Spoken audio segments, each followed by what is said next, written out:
ja mida kiiremini see voolutis toimus, mida kõrgemini siis me selle ühe täpi seal valgustusele erineva värvi kätte saime võrreldes teistega, siis sellest sõltus siis veetekangi või voolutuskiirus ka.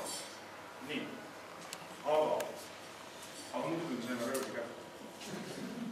Nii, kuna siin paluti siis jah, neid küsimusi siin lahterdada, siis kokkuvõttena võiks sisuliselt öelda, et esimene küsimus, mis puudutas, kuidas siis uus õppeprotsess erineb sellest, mida tavaliselt kahe soova suur ei vahendeid abi. Aga üldiselt võiks nagu öelda, et kui on mingi probleem, siis alati öeldakse, et tuleb leida lahendus ja kõige optimaalne lahendus. Nii rahalises mõttes kui ka metoodilises mõttes.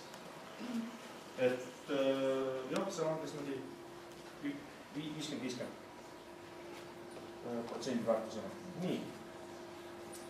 Kolmas küsimus. Kas on ka teisi õpetajad, kes on uuest viisist huvitatud? Aga loomulikult, kes siis ei tahaks teada, kuidas asi toimub ja kuidas see rakendub. Või juba seda kasutavad, siis ega sealt eriti head vastust ei tulnud, ehk siis viitab seda, et ta pole igale poole jõudnud. Nii et avastuspoole pealt tähendab seda, et meil on palju laiu, minu töö ja minu õpilasi. Selle kohta ütleks niimoodi, et üks moment on see, kus õpilane on sinu mentor. Ja sina oled, kui õpilane, siis pead endale selgeks tegema, mida õpilane sinu käest küsib. Ja see on raske asi. Ning ja õpilased muutuvad tavalemaks, selles mõttes nad teavad, mida nad teevad, aga võidujooks õpilastega alles hakkab.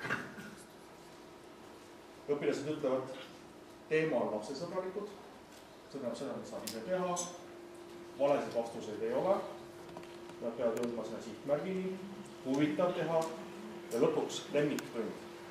No mõelge ise.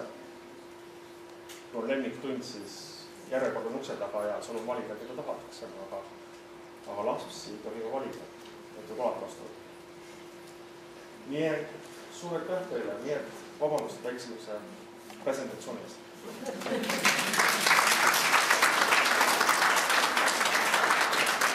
Aitäh piisavalt pika presentatsiooni.